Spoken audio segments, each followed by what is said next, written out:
අද තයිබන් කියලා මගේ YouTube channel එකට ඔයගොල්ලන්ව සාදරයෙන් පිළිගන්නවා. ඉතින් පොඩි වීඩියෝ එකකට අදාගෙන ආවේ මම ඔයගොල්ලන්ව mobile Lightroom mobile එකෙන් පොඩි වීඩියෝ edit photo එක edit කරන tutorial එකක් ගැන මොකද ගොඩ දෙනෙක් මගේ ඉල්ලලා තිබ්බා අයියේ මේක කොහොමද කරන්නේ කියලා photos දෙක තුනකට මගේ page එකේ ප්‍රශ්න අහලා තිබ්බේ. ඉතින් මට හැම එකක්ම එකපාර කරන්න බෑ. ඉතින් මම එකෙන් එකක් තෝරගත්තා. ඒගොල්ලෝ ඒවල තිබ්බා මම ළඟදී ගත්ත ෆොටෝ එකක්.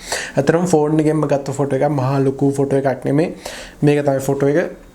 ඉතින් මගේ page එකේ මේක දාලා තිබ්බා. අතර මේ ෆෝන් එකෙන්මයි ගත්තේ. මහා ලොකු cam use කරලා නෙමෙයි normal ෆොටෝ එක.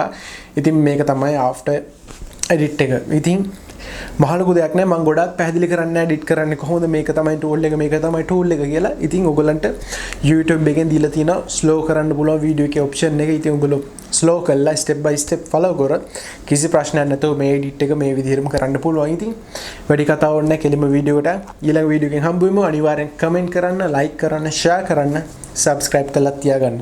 ගිහින්